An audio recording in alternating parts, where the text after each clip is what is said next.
Auzubillahi minash-shaytanir-rajeem. Bismillahir-rahmanir-rahim. Ladies and gentlemen, the reason for my discussion tonight from New York is because of the fact that the news has been circulated widely that a member of the National Assembly, a prominent member of the National Assembly from Baluchistan, Mr. Akhtar Mengal, resigned from the National Assembly of Pakistan, showing his concerns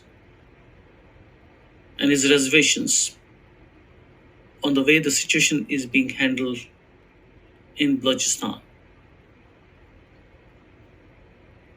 This is the second time after the assassination of late Akbar Bukti. The situation has exacerbated to a level where things look going out of hands, if not controlled, handled politically, not through military actions. And on the other side of the fence, we see a looming problem in Pakistan's economy. And the admission of the finance minister or the Ministry of Finance before the National Assembly of Pakistan for a repayment of over $66.79 billion payable during this financial fiscal year for loan repayments is a red flag under the deteriorating economic conditions of Pakistan.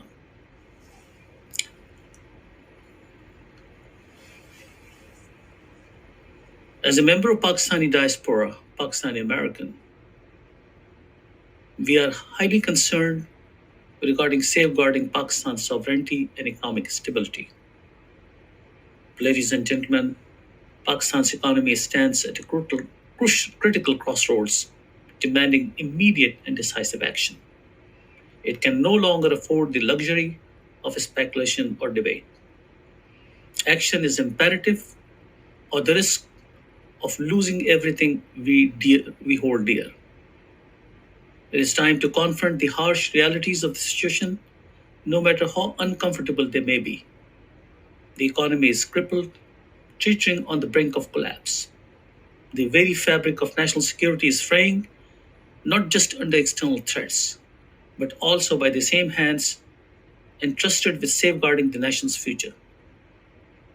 The so-called leadership, those who have plundered the national economy, must return to their mansions in Avonfield, London, and Dubai, for they have no place in the land they have so grievously betrayed. It is time to expose the farce of economic governance.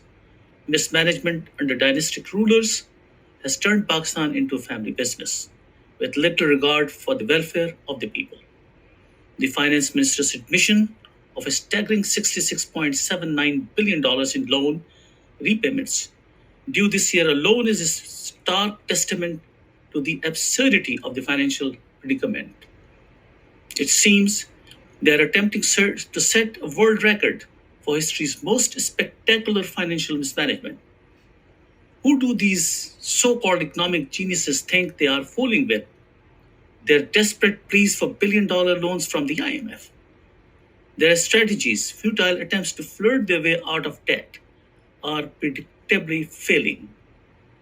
The sale of PIA, once a proud symbol of the nation, has been reduced to a mere fire sale, an asset discarded like an old, unwanted relic. And what of the grand promises of securing $25 billion each in MOUs from Pakistan's supposed allies in Saudi Arabia, UAE, Qatar, and Kuwait? Have those agreements been lost in the abyss of government promises, never to be seen again? As for the much publicized trips to China by the Sharif brothers, one must ask what, if anything, was achieved. The lack of tangible results from these excursions only deepens skepticism.